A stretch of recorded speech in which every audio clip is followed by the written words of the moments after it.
Hello to everybody on the line.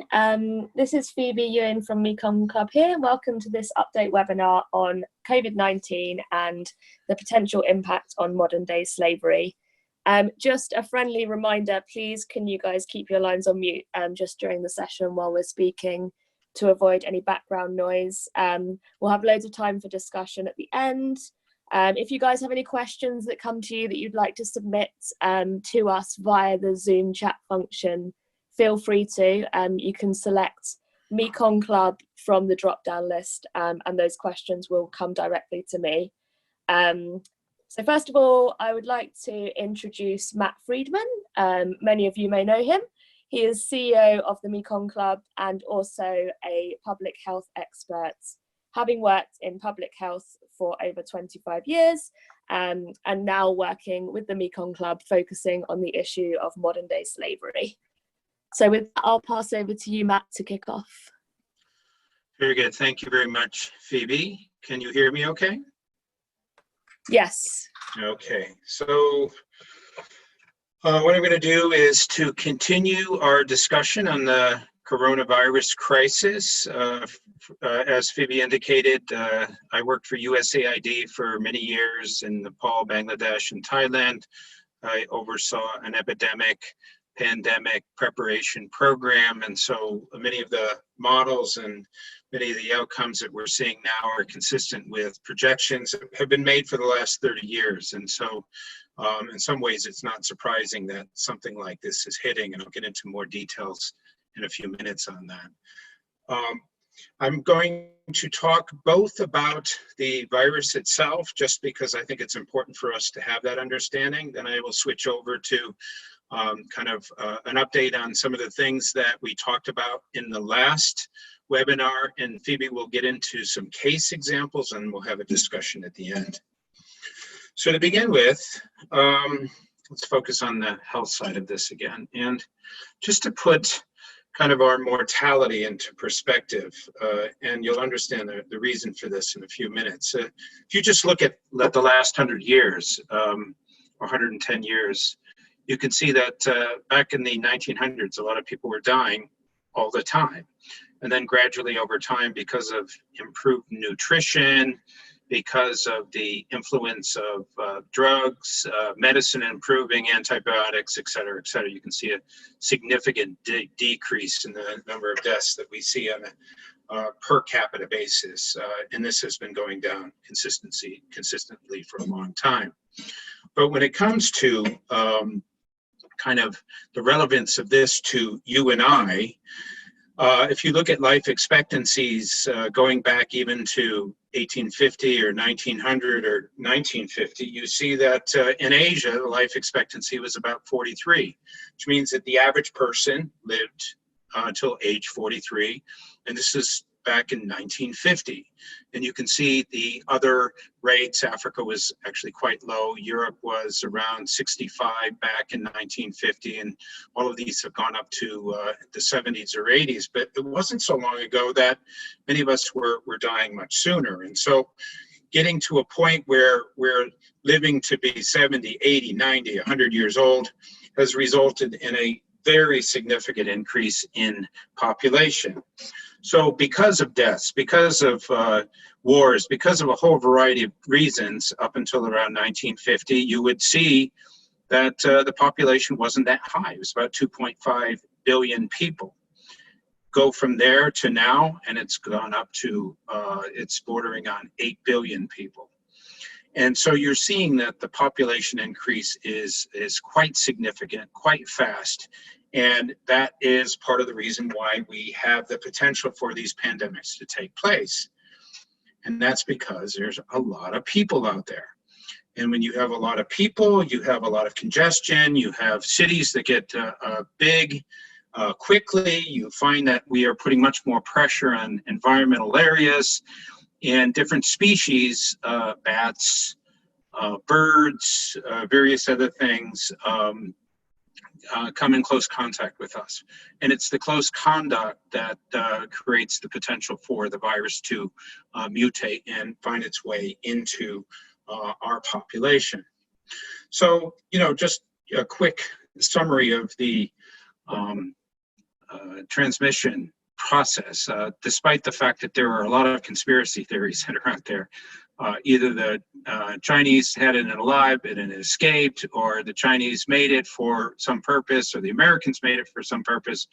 These conspiracy theories have been around for a long time. It has nothing to do with any of this.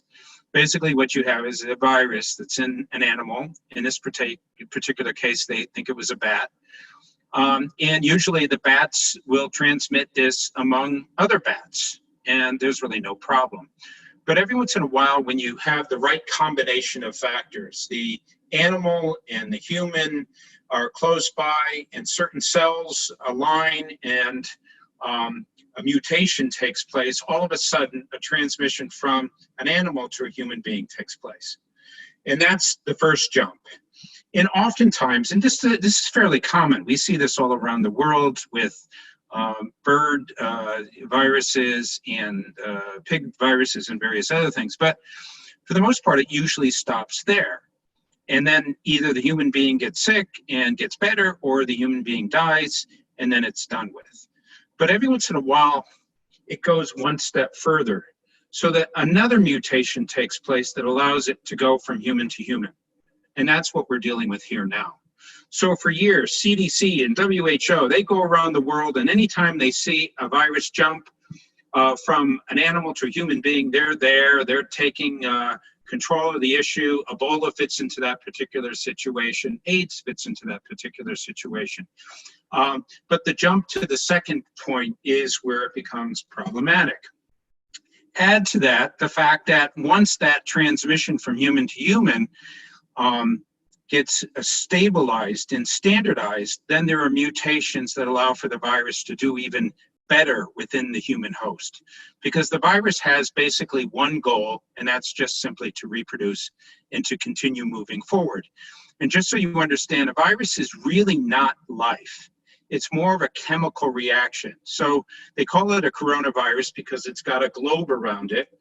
And you know, it's crowned, and it basically has RNA, and what it does is it attaches to one of our cells just so that it can use it as a means of reproducing, and then those reproduced cells go on to do that more and more, and that's what you eventually have. But what we're seeing here with these various colors is that there's 8 mutations that have taken place already.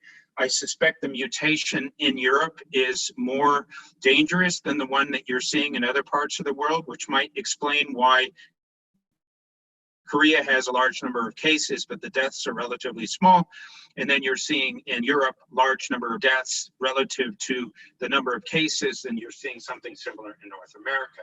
And those mutations are what makes this very scary. When it comes to the virus itself, you know, people look at this and say, well, this is unprecedented. We haven't seen anything like this since 1918, 1919. Well, that's not really true.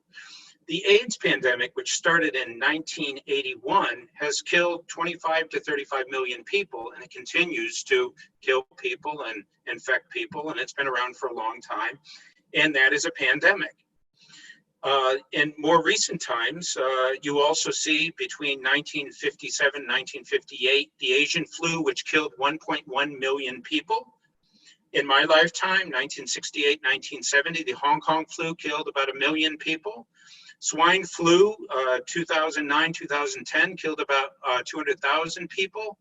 And COVID is now up to about 22,000. Now, what makes this different from any of these other ones is the fact that they can't really get a handle on how is it transmitted, you know, how do you stop it, what drugs work, what treatments work, et cetera, and that uncertainty is what creates the fear and the very aggressive response, because we simply don't know. Is this going to turn out to be another Asian flu or Hong Kong flu? Is it going to turn into a Spanish flu? We don't know. Chances are it'll eventually peak, and it won't peak anywhere close to what we saw with the Spanish flu, but whether it's at 500,000 deaths or 1 million or 2 million or 5, we just don't know. And so we're hoping over time we'll get those answers, but the uncertainty is what creates the fear. So just the last time that I spoke to you, I think we were up to something like 180,000 cases. Now we're up to 600,000, close to. and about 23,000 deaths. And if you look at these charts on a regular basis, in the morning you'll see the new cases, the red marks where the deaths go all the way down for all the countries, ranging from 2,000 in the United States per day to 1,000 in the UK to 1 or 2 in different locations or none. And if you look at Hong Kong, we've been at around 180 for a while. Then for a variety of reasons, we got up to around, I think it's 1,007 now, but it's pretty much stable and we're not seeing a lot of deaths associated with that. And I think that's partly because of aggressive testing and follow-up. I once again urge people to go online and use the dashboards that are available. There are at least 4 of them that I use. I showed you the one before this. This is another one that's done by Johns Hopkins. And it allows you to hone in on your location to see where cases are. In the United States, you can actually see the districts and the towns and the cities that have these cases. And it gives you a sense of where the epidemic is going. If we didn't have social distancing, this is what we would see. Exponential growth, which means that the virus would just continue to go out of control and you would go and have a doubling every 2 or 3 days. But because of social distancing, you have a situation where you don't have that kind of a problem. Now, you know, wear a mask, don't wear a mask. There's a lot of discussion and debate about this. Hong Kong's known for some time that wearing a mask does make a difference, a significant difference. The fact that we are in the situation that we are now, where the cases are relatively low, are because people started wearing masks almost from the beginning. Now, a typical mask like this, which is not a surgical mask, isn't going to protect you if you come in contact with a seriously ill person.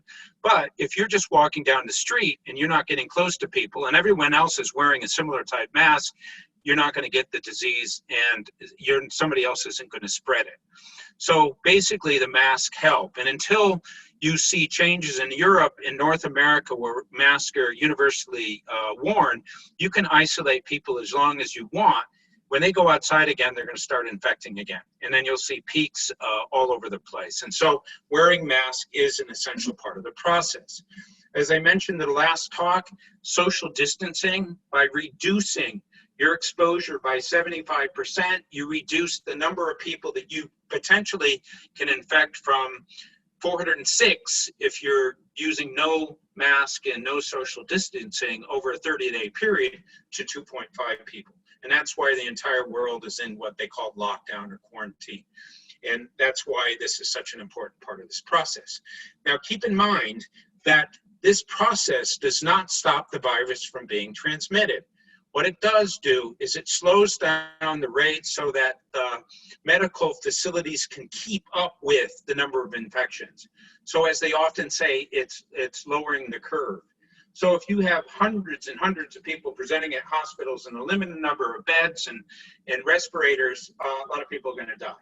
But if that is spread out over a period of time because you slow the transmission, people still get infected, but at least you can treat more of them earlier, more aggressively, and that will result in a reduction in lives. When it comes to the reaction that people have to this type of crisis, you have everything from people who are almost catatonic with fear to those people who kind of grow and learn and expand and improve themselves simply because they become very introspective. They have an opportunity to think about this, to reflect upon their life, reflect upon their decisions. There may be changes in their life situation in terms of losing a job or gaining a job or whatever. You know, it'll be very interesting to see how this turns out a year from now, to see what direction people went in. In my own particular case, I try to adjust to the new circumstance and try to get as much out of the negative experience as I can to grow as a human being, and I encourage others to kind of put that into perspective. Last thing I'll say before I get to the modern slavery side, there are basically 3 pandemics happening simultaneously. The first one is the health side. When the health issue is acute, when it's out there, when everybody's experiencing it, That's all anyone wants to focus on. But the second pandemic is actually the collapse of economies, the fact that businesses are suffering, people are unemployed, money isn't moving, stock markets are going down.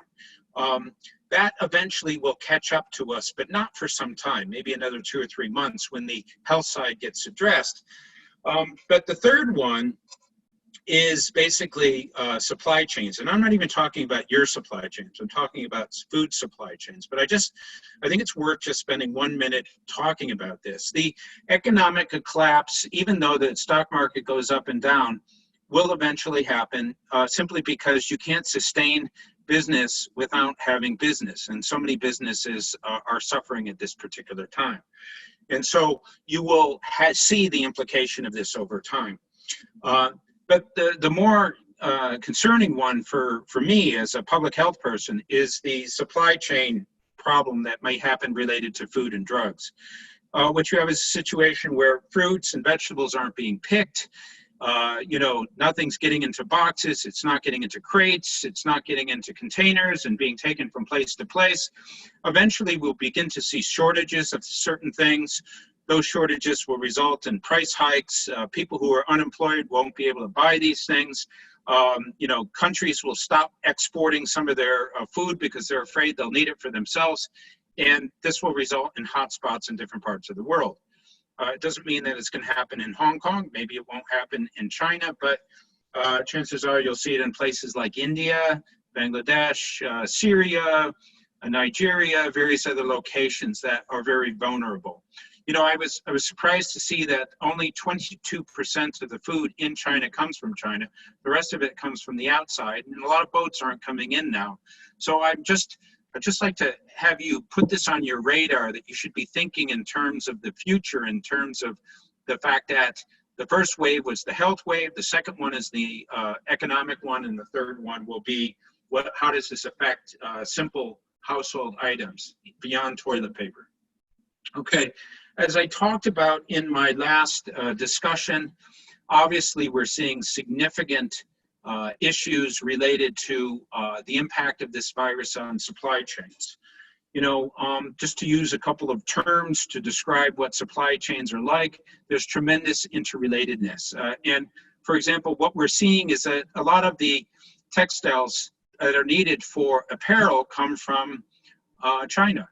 And if China isn't moving that product, then Bangladesh isn't receiving it. And so you have a bunch of people sitting there waiting to do a run of clothes that they're unable to do it. And many of the other kind of steps along a supply chain also have this interrelatedness with different locations.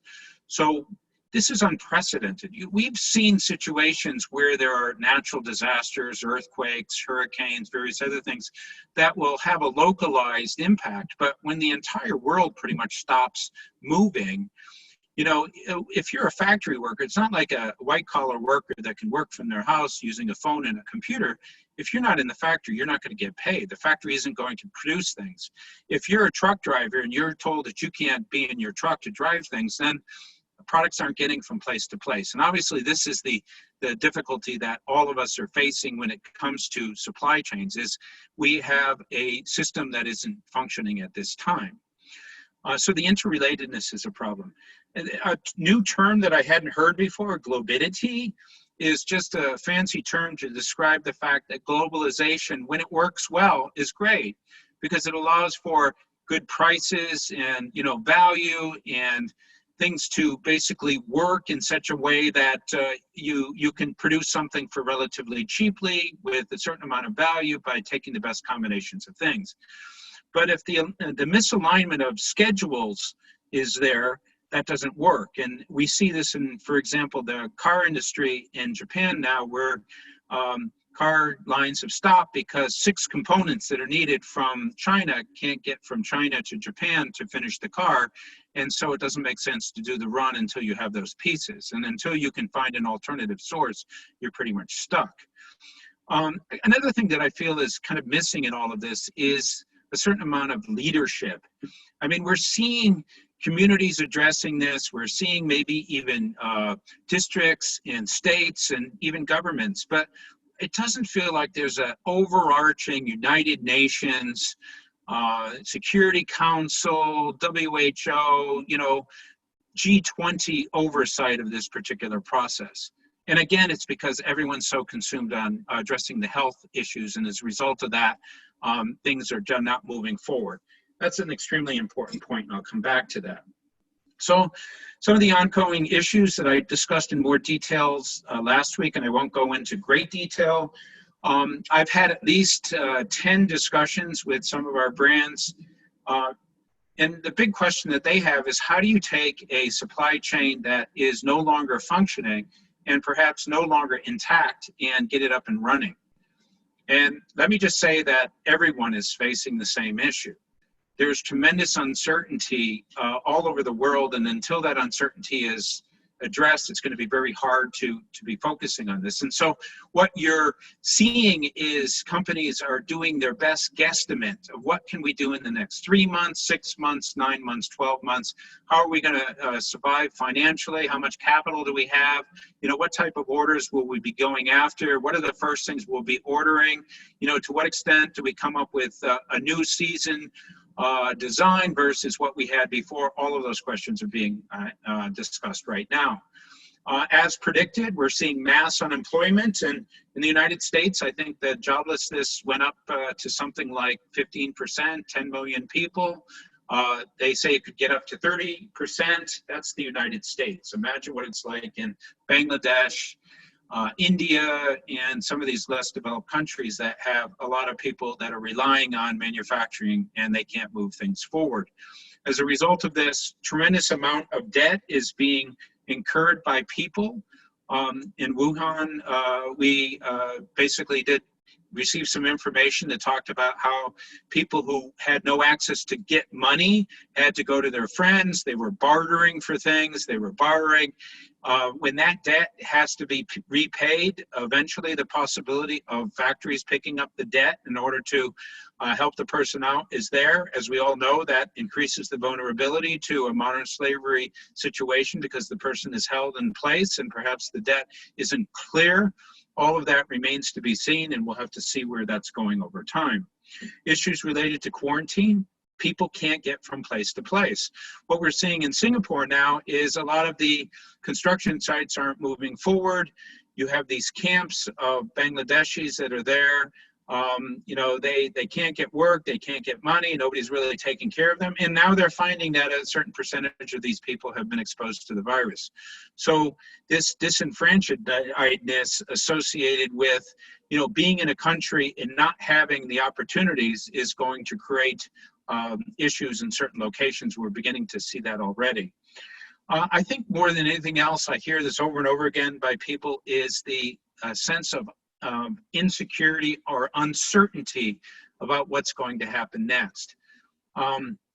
If a person knew that the factory would be closed for 3 months, but they would be able to get their job back and these are the circumstances, perhaps it would be much easier. But that uncertainty is there. Nobody really knows. When are the factories going to open? Under what circumstances? Will they get the same pay? Will the pay be reduced? Will they be paid right away because money isn't coming in from the brands to support them? All of these uncertainties create tremendous insecurity, and that's something that we're seeing over and over again. The question of overtime, we've seen some factories open in different locations for various products, and what's happening because they are only working at 70%, 60% capacity because they don't have the full workforce, overtime is being forced on people. In some cases, they're being paid for it. In other cases, they're not. As we all know, this is something that we've been addressing for years with our audits around the world, and yet it's happening again. And lastly, the question of freedom of movement. Factories saying you can't go outside because if you do, you might get the virus, bring it back to the rest of the workforce.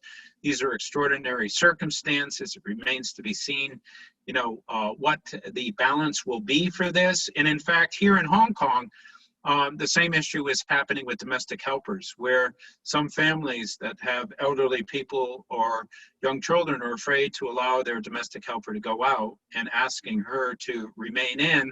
And the question is this a violation of her rights? Should this be done?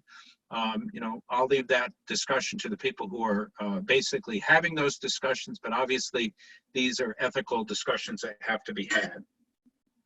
So what I'm going to do now is turn it over to Phoebe, who's just going to go into some case examples to go a little bit deeper into some scenarios. So Phoebe, over to you. Thanks, Matt.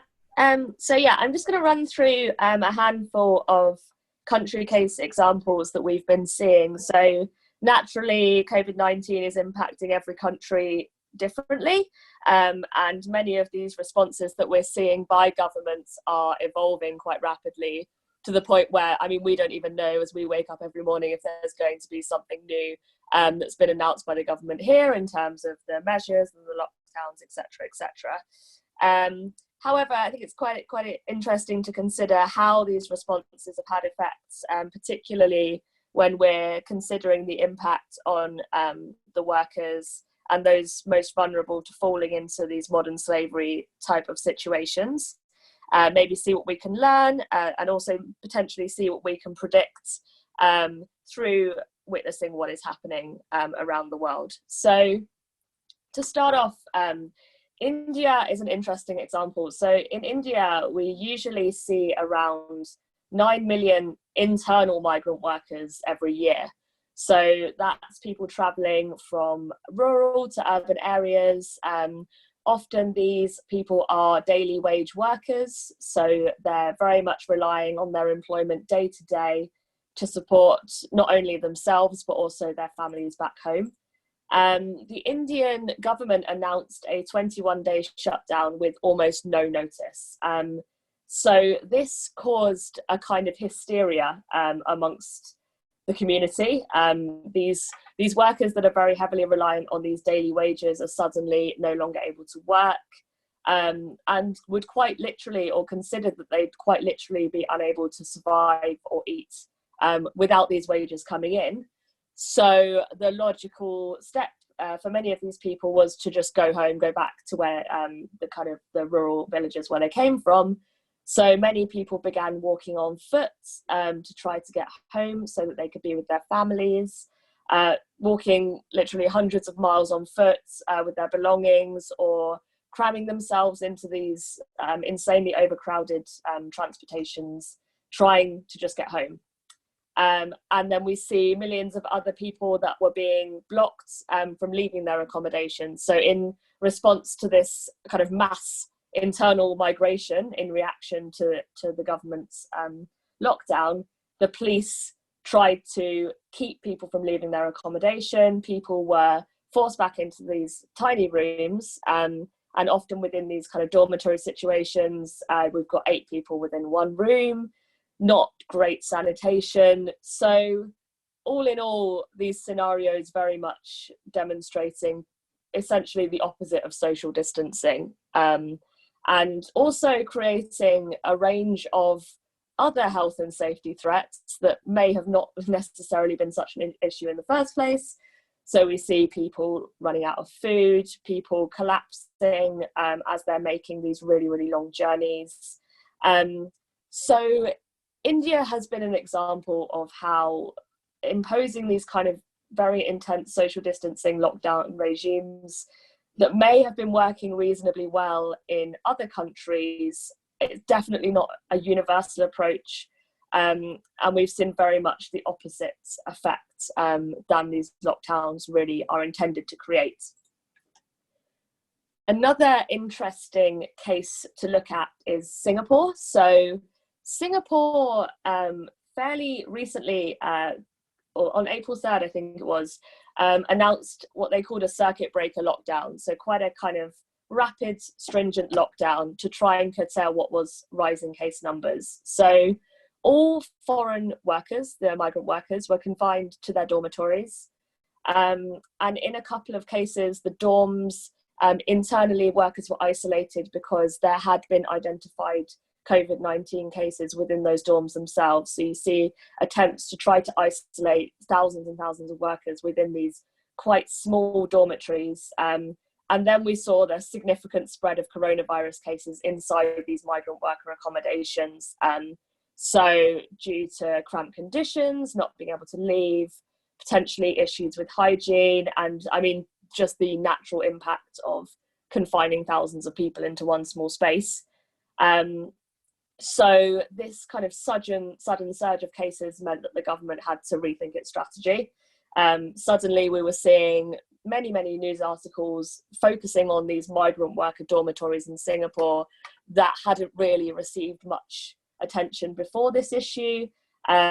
So the government had to rethink, and now they're looking at moving migrant workers into temporary accommodation. So military sites and vacant public housing.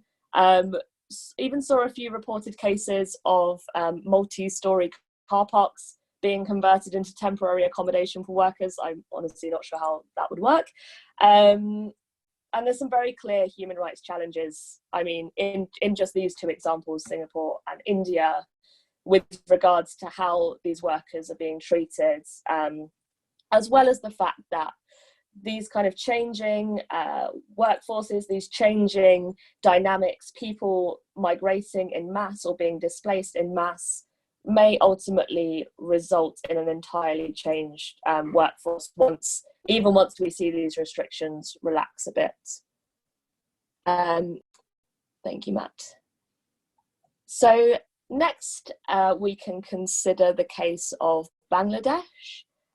So naturally, as one of the world's major manufacturing areas for garments, this has been a really key focus area, particularly in the media.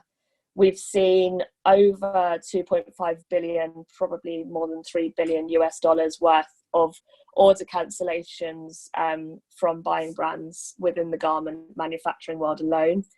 Around 1 million garment workers are estimated to have lost their jobs due to the Covid-19 virus. And again, these are people that very heavily rely on these daily wages coming in. So there's a natural impact of this on themselves and their families. We see, therefore, this knock-on effect of growing vulnerability and desperation amongst these communities. And also, I guess, a growing willingness to take on jobs for less and less pay, just simply to have something coming in. So one study that we saw stated that around 72% of the buying brands that had cancelled these orders had not reimbursed for materials or production costs that had already been purchased or that had already commenced as a result of the order put in. So there's an obvious knock-on effect onto the factory for this. But also we're seeing consumer campaigns very heavily focusing on this particular issue. So I personally have first-hand experience of being sent these on Facebook, Instagram, Twitter, kind of naming and shaming brands for not covering these costs, really shining a light on the brands that the consumer feels like isn't doing enough in this area. This is obviously a very turbulent time for all businesses out there, but the consumer is very much focused on this issue, and it's an area that brands should be aware of. And we see similar issues, of course, in other key producing areas when it comes to garments and other manufacturing as well. Finally, we will consider Thailand. So in Thailand, we have seen many cases, hundreds of people, migrant workers being arrested as they tried to flee across the border, say, for example, to Myanmar, after not being paid by their employer as a result of the virus shutdown, and ultimately thinking, well, if I'm here and I'm not being paid, I'm better off being at home than being in Thailand. At least I can be with my family. These people are highly vulnerable to being trafficked. They're often relying on other people to help them get across the border. They're often racking up these debts to get home. They may fall vulnerable to bribery and corruption within law enforcement if they're caught. So we're seeing a whole manner of issues for these migrant workers as they try to move. We also see, so Thailand as a hub for producing medical supplies. So we see a huge spike in demand within this particular sector and a corresponding huge demand for cheap labour to help produce this personal protective equipment, masks, etc. And this could be obviously a very good thing if it's creating jobs, if workers are being paid fairly, but also we can easily see that this could result in exploitation due to there just being a complete surplus of workers and people really going after these jobs, and also huge pressure on these factories to produce a lot of stuff very quickly, as cheap as possible. Many workers in Thailand are maybe working there illegally. These populations tend to be even more vulnerable to the desperation, kind of falling into these traps with criminal gangs and finding themselves being trafficked into an even worse situation than they were before.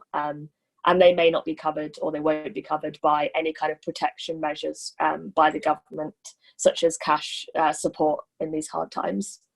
And then finally, countries like Thailand, kind of similar countries across Southeast Asia in particular, which rely really, really heavily on tourism, particularly these areas in which tourism is their main kind of source of income.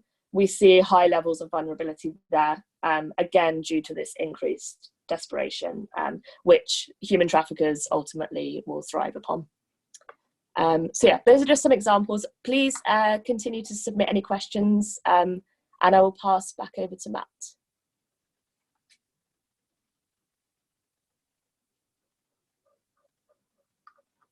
Matt, are you there? I think you might be on mute. Yeah, I was going on and on there. Thank you for that. Okay, so we've been having discussions with a whole variety of different organizations on a variety of topics. You know, and just to put this into perspective, I got a call from somebody from one of the universities here in Hong Kong. He was doing a report on auditing and third-party audits, and you know, the impact of the legal system and how that all can work and so forth. And as he was asking me the questions, this was about a week ago, I came to realize in my mind that, you know, dude, so much of what you're asking about was pre-COVID virus, and now a lot of things are changing. And the reason why I say that is that we're going to lose ground here. We're going to lose ground because it's kind of a free-for-all out there for everyone trying to figure out how they're going to make ends meet, how they're going to, you know, make up the losses, pay the debts. And I'm not talking about just workers. I'm talking about factory owners and supervisors and managers and brands. Everybody's in the same kind of situation. And when that type of thing happens, the oversight and scrutiny of things like exploitative labor, forced labor, modern slavery is less emphasized over getting back to where we need to be.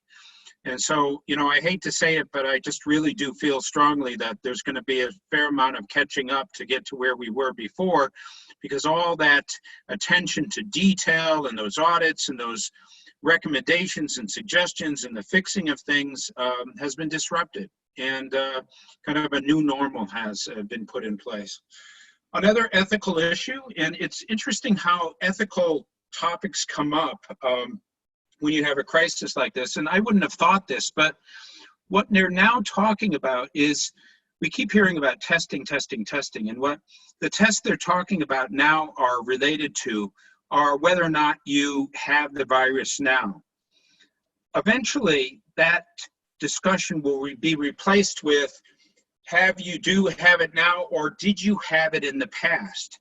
So antibody tests, where you test to see whether a person had been exposed to it, they have the antibodies and therefore they are immune, will soon be coming forward. And the ethical question is that if they start doing mass testing of this so that they can determine who can go and become the medical staff that aren't going to be infected by this because they can't get it, or the people who could become the police, or, you know, the frontline service providers, or even the factory owners, will determine whether or not by you demonstrating that you've already had this, you can get to job first.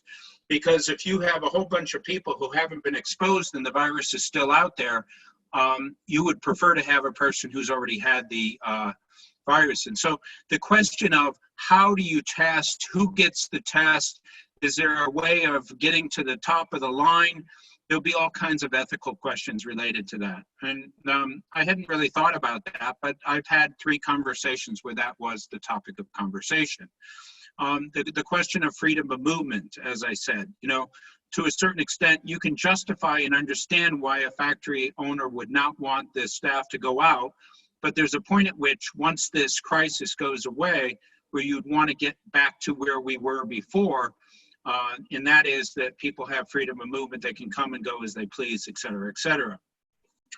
The question of payment of contracts, and the fact that there are certain factories that will go under simply because they can't accommodate the debt because they haven't been paid back, or the fine print on the contract said that they didn't have to be paid because it's a natural calamity, et cetera, et cetera. That all needs to be sorted out at some point. And there may be some gestures that are offered by brands to kind of factories that could help to ease some of the pain. That negotiation discussion is similar to what we're seeing, for example, in the United States, where people lose their jobs and they get a certain amount of help for a duration of time, and then when they get back on their feet again, they just get back on their feet. But what will that negotiation, what will that dialogue, what will that compromise be, is an ethical question that's being discussed. The question of what responsibility does a business have to protect employees from a situation like this, or to treat them, or to give them care after this happens, when in fact it has nothing to do with the factory, is a ethical discussion that's going on. And the other thing is that I've had two extremes in terms of what people think might happen in this situation. The most dire one is closer to the description that we've given. Because there's so much exploitation, because there's so much debt, because there's so much people just trying to get something, they'll agree to anything, and then exploitation can thrive. Another side of the discussion is, some people have said, well, maybe it's actually going to result in improved situations, improved salaries for employees, because there will be such demand for certain factories that have the skills to move orders, that those factories, when they get up and running, can say, listen, we need more money in order to be able to accommodate your needs, because everybody's coming to us and everybody wants to work with us. So it remains to be seen, which direction or what combination of those two extremes we will see, and we'll have to wait and see what happens with that. As I indicated, we're seeing general guidance that is being put out by organizations, usually in the form of a document from 2 to 5 pages, which talks about internally what a company feels their responsibility should be in terms of protecting people within the supply chain related to health and safety, whether or not any kind of protection will be offered, what will that be, to what extent, under what circumstances, whether or not repurposing would be recommended as part of factories. For example, we know of certain organizations that are making masks, and so the production has switched over to that because that's what's needed. Not only masks for surgical purposes, or the protective masks, but more a fashion-related mask, where a company realizes that there's going to be a need for millions of people to have masks, and so let's get those products out there. And the final question of how do we maintain kind of some semblance of whatever we had before under these circumstances, and how long can we wait before things begin to fall apart, and when is this going to change? All that uncertainty is where much of the problem lies, because we don't have answers to these. So I guess I'm going to stop there and open it up to questions. I hope we were able to provide a little bit more information than we had before. We will continue to have these talks every 2 weeks, and we'll try to collect more information each time. I guess what we're interested in discussing is how are companies experiencing this? Do they want to talk about it? Are there things that the Mekong Club can do to help? For example, I think as a community, having a set of basically guiding principles to identify what the kind of ethical, procedural, processy factors should be, might be something that we could consider. So we could take the 2-pager we developed and make it more into a checklist.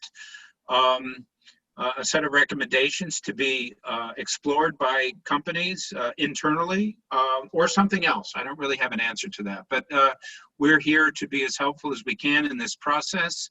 And so with that, I'll just open it up to questions. And Phoebe, I understand that you were taking questions from chat, or if somebody wants to unmute, they can just pose their question.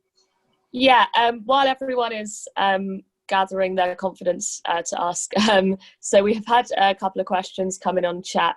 The first is, so when factories do come back online, how do we prioritize our much smaller spending as a brand amongst all of the remaining factories? Because we won't be able to support all of these factories in the new kind of world. I mean, I don't know what the right answer to that is, but I'll tell you what I've seen is some of the organizations we've spoken to have developed a set of criteria for identifying which factories will be selected first. Sometimes it's based on capacity, sometimes it's based on how long the organization has been working with them, sometimes it's based on the percentage of product that is there, sometimes it's based on quality, sometimes it's based on, you know, the fact that that particular facility or set of facilities has delivered on time and meets expectations. It's kind of a similar type of things that medical people are facing, where you have one respirator left and 10 people come in and you have to identify which person goes on the respirator. You know, so having the conversation internally to decide what the criteria are, so you're not just selecting arbitrarily, it's based on a set of principles that have already been discussed, is probably the direction that I would recommend people going in. Thanks, Matt. And one more question from the chat. So if companies do need to cancel orders, what steps can they take to avoid the damage and the risk to their reputation for doing this? You know, I mean, there are times when it's legally possible to terminate an agreement because it's in the fine print. There are times when you have to do it because it's the only way you can to remain solvent, and it's done very begrudgingly. You know, it's hit or miss as to whether or not this becomes a reputational thing or not. If you are a very large brand and you have been a target in the past, the possibility of this being something that someone would target you on is certainly there. And it's really hard to determine, you know, what investigative journalists or NGO people are going to be using as their criteria. Sometimes it's just kind of going back to the same factories that they've collected information on in the past and using the names of the companies in that. It's a really hard thing to do, other than to try to offer some compensation if it's possible, and it may not be, or some type of I don't know, facility or process that allows for the pain and suffering of that institution not to be all that bad. But that is a case-by-case type situation. Every organization has to kind of sort that out for themselves. Thanks, Matt. Does anyone else? Sorry, go ahead, Kyle. Yeah. Hey, Matt. This is Kyle with VF. Thank you for doing this and answering these questions. I have a question around dormitories and around transportation. So I know a lot of us are focusing on the four walls of a factory when it comes to preventative measures, but do you have any advice you may be able to share on how can we take preventative measures for our factory workers in the crowded conditions, like the transportation to and from the facilities, or in a dorm room where there really isn't a lot of other options to socially distance? Yeah, I mean, the one obvious, or the two obvious things are to just have people wear masks as much as they can, and washing their hands, and disinfecting kind of, you know, dormitories, bathrooms, you know, whatever you can. Those are about as much as you can do. Certainly, you can, if you have people who are washing their hands, who are wearing masks, and even if they're in close quarters on a bus, what we're seeing is that the mask use, even in, like, say, for instance, crowded subways where you have people that are like right up against each other, it's not really considered to be a massive transmission vector in a sense, partly because the mask is preventing the microbe from through your spray and through your breath kind of getting beyond the mask. Even if it's not one of those surgical masks, having some type of a barrier helps a lot. So, you know, if you have a situation where 2 or 3 people have had the virus and they're already in the dormitory and it's already in the system, but because the symptoms aren't showing for a while, there's not much you can do because people are going to get this. It's a very highly virulent type of pathogen, but but many of them will also survive and not die as a result of this. It's a small percentage, a relatively small percentage of people who are within the age groups of what you're dealing with a lot of these factories. And, you know, if it's there, it maybe just has to run its course. And then after that, and you take care of the ones that have the serious cost, you try to segregate them as much as you can if that ability is there. But as Phoebe said, it's really difficult to kind of address the migrant camps and dormitories in a lot of countries because they're not set up to quarantine people or to protect people. They are by definition overcrowded. They are by definition, you know, areas where the potential for this disease to be passed are quite acute.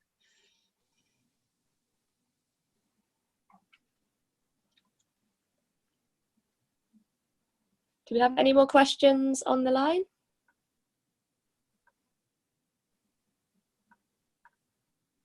Questions even about the virus? If you're interested, I can try to answer those as well. So we have one on the chat, Matt. So they ask, do you think that COVID-19 would be considered a natural disaster? So they've seen some news about organisations saying that you can't have a clause saying because this is a natural disaster, it's fine to not pay factories. Sorry, what are your thoughts on this? It is a natural disaster. It's a natural disaster because it wasn't, well, it's a natural disaster because the biology and the chemistry and the physics of a virus going from one place to another is a natural process. The unnatural side of it is the fact that when you take animals that shouldn't be in a market, a wet market, and you put them next to food, that creates the formula for it actually jumping from animal to human and then human to human. You know, the debate will go on for years and years to what extent this is natural or man-made or a combination of both, and whether or not those clauses are valid or not. I think you're going to find that this will be played out in the courts in certain locations because it is a judgment call. It's natural, but it's also because of what human beings did that the scenario for this happened. So, yeah, I don't really have the definitive answer for that. No, I think that makes sense. Okay, one more. So now that many obviously third-party audits are on hold because people can't be traveling and they're on lockdown, so the auditors are unable to visit factories. Do you have any suggestions on steps that brands can take to maintain some oversight of the working conditions and human rights situation within their supplying factories? Well, I think one thing that can and should be done if it hasn't been, and I know some organizations are doing this, is they've retooled the auditors to contact factories and factory owners and managers to get a general sense of almost a situation analysis every 3 or 4 days of where are they? Are people coming back? You know, how many of them are working? How many orders do you have? What is the situation for overtime? So you can't do a face-to-face, and you probably won't be able to do that for a while in certain locations. Maybe China will be the first place you'll be able to do that, but at least just having somebody making calls in that person's language to collect basic demographic information about what's happening or not happening will give a general sense of what the potential vulnerability is. Are you allowing your people to go out? If so, what's the justification? Are you holding their documents? If so, what's the justification? There may be valid reasons under these circumstances for preventing people from going out, but just going through and collecting that basic information is at least one step in understanding where the supply chain is now and perhaps where it's going over time. So if this is done every 3 or 4 days, you see the trend. We went from 30 employees to 60 employees to 100 employees, or 20% to 50% to 100%. Do they have the textiles coming in? If not, when will they be coming in? There's 50 or 100 really good questions that you could ask to get a general sense of where the supply chain is, and to see whether or not the first tiers can get relative information from lower tiers to see what would be potentially the constraints. And that certainly, it addresses two things at once. It gives a general sense of, well, where's the supply chain? And secondly, it offers the potential for identifying vulnerabilities or red flags as this information is being collected. Thanks, Matt. We have a couple more minutes if there are any further questions.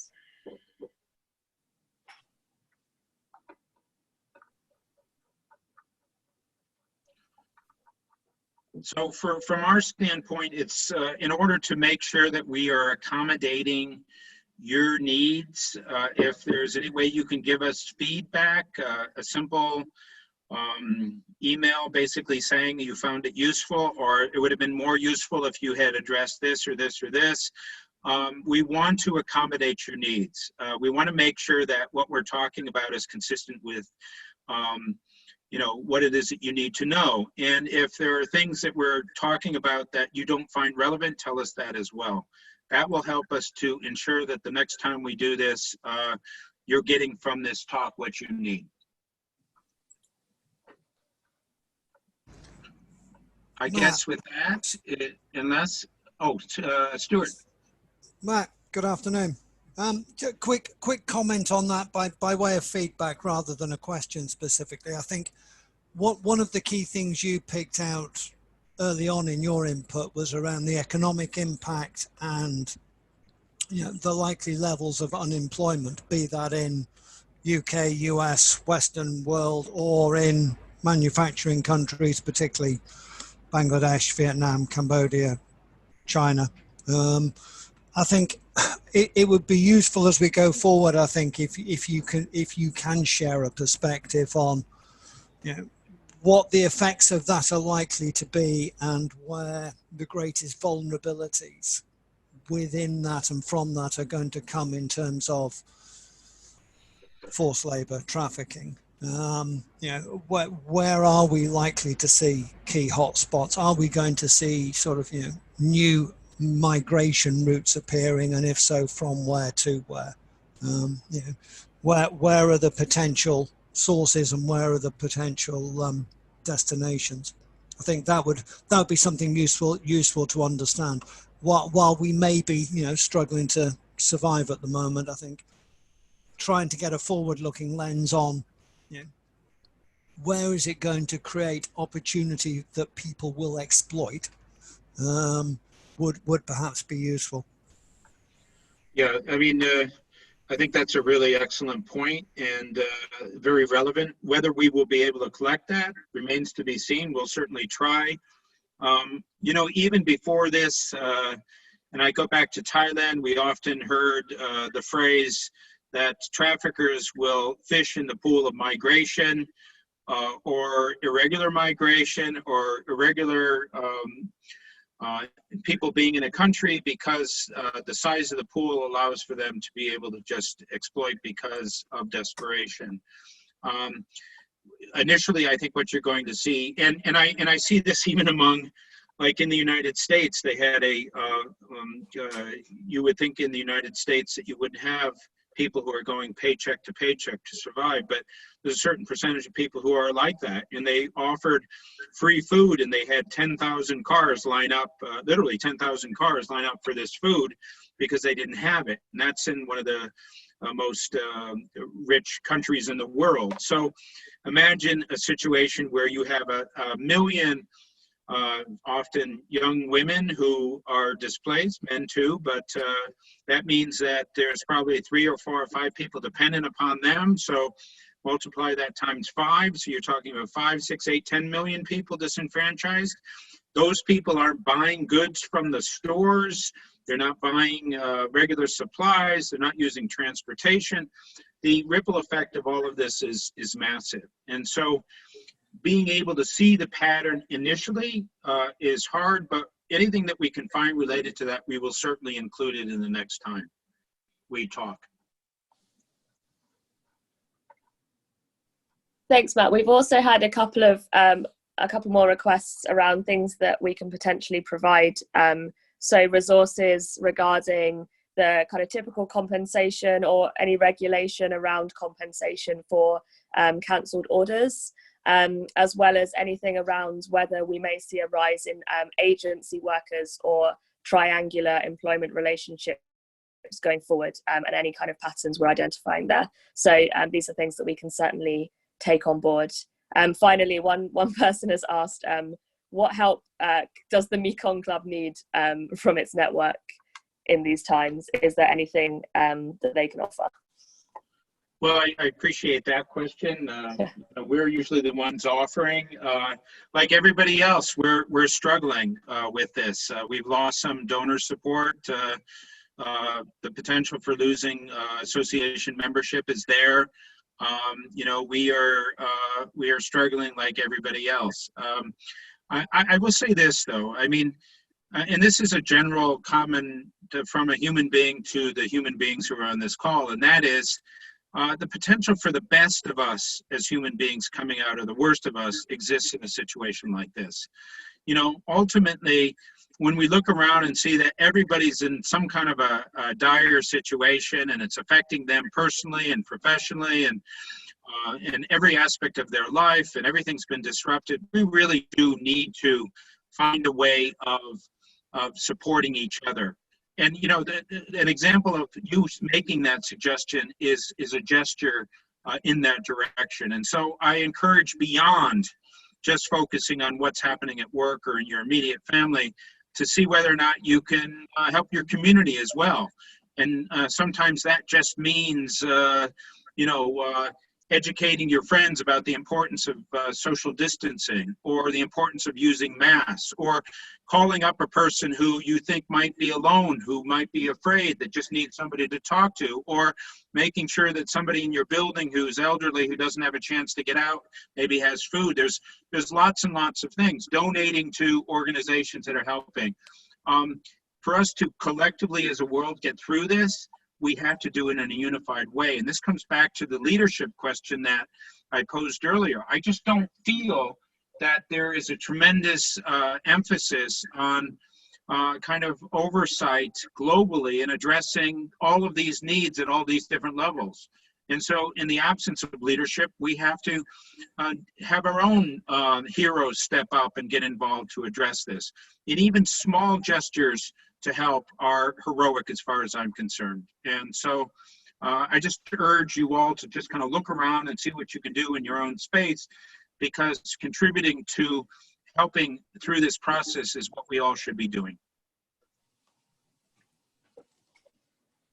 Thank you, Matt. I think with that, we will wrap up. If you guys have any further questions or comments or feedback, you have our contact details that were on the calendar invite for the session.